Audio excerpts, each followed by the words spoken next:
पावसाच्या पाण्याने पुणे तुंबलं। शहराच्या या परिस्थितीनंतर आता अनेक आरोप प्रत्यारोप होत आहेत। पण मुद्दा असा आहे की गेली अनेक वर्ष पुण्यात सुरू असलेली बांधकामं, नदी नाल्यांवरची अतिक्रमणं याकडे कुणीच का लक्ष दिलं नाही। पुणे गिळंकृत होत असताना प्रशासन काय करत होतं, पाहूयात स्पेशल रिपोर्ट।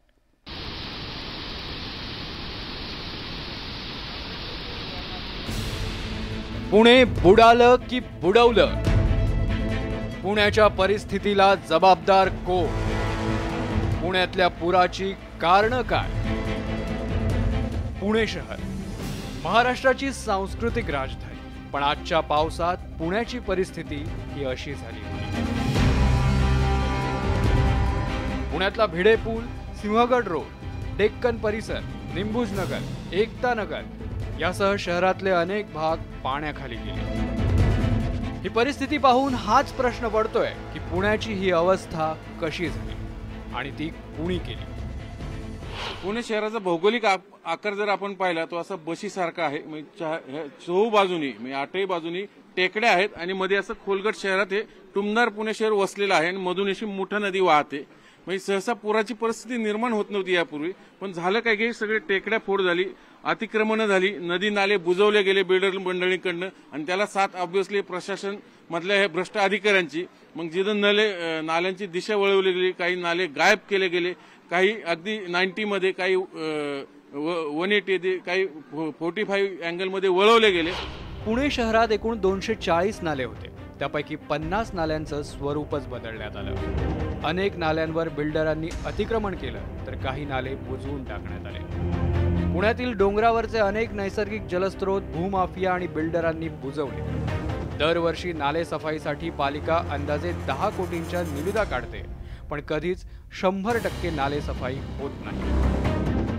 म्हणूनच पहिल्या पावसात अनेक ठिकाणी पाणी तुंबतं।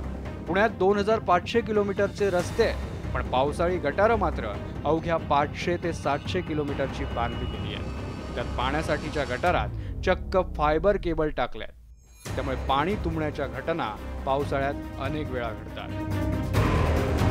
पुणे तुंबण्याची कारणं अनेक आहेत, पण मध्यंतरी पालिकेनंच एका संस्थेकडून नाले सफाईबाबत अहवाल तयार करून घेतला, मात्र आजही तो अहवाल धूळ खात पडून आहे।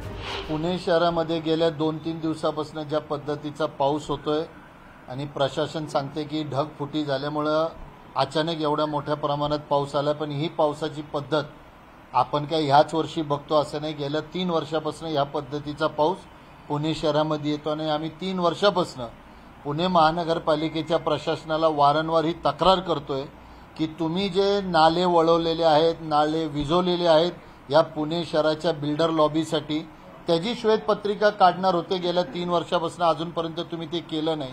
या सगळ्या राजकीय आरोपांवर पालिका आयुक्त करतो बघतो एवढीच जुजबी उत्तरं देऊन वेळ मारून देण्याचा प्रयत्न करतात। पुण्यात पावसाचं पाणी तुंबण्याचं हे दुष्टचक्र साधारण 12 वर्षांपूर्वी सुरू झालंय।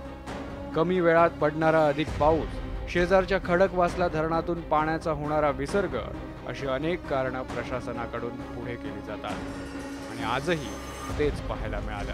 पाणी वरच्या भागामध्ये जास्त पाऊस पडल्यामुळं ते लहान धरण असल्यामुळे लगेच भरलं। मी आताही अधिकाऱ्यांना सूचना दिल्या की ते तुम्ही 75% न करता 50%वर आणा, कारण ते बारकं धरण आहे।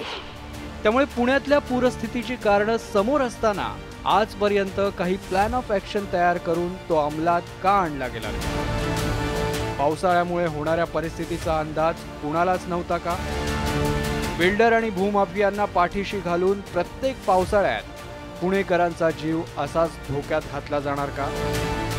असे अनेक सवाल सर्वसामान्य पुणेकर विचारतायत। व्हिडिओ जर्नलिस्ट गणेश कदमसह चंद्रकांत फुंदे, न्यूज 18 लोकमत, पुणे।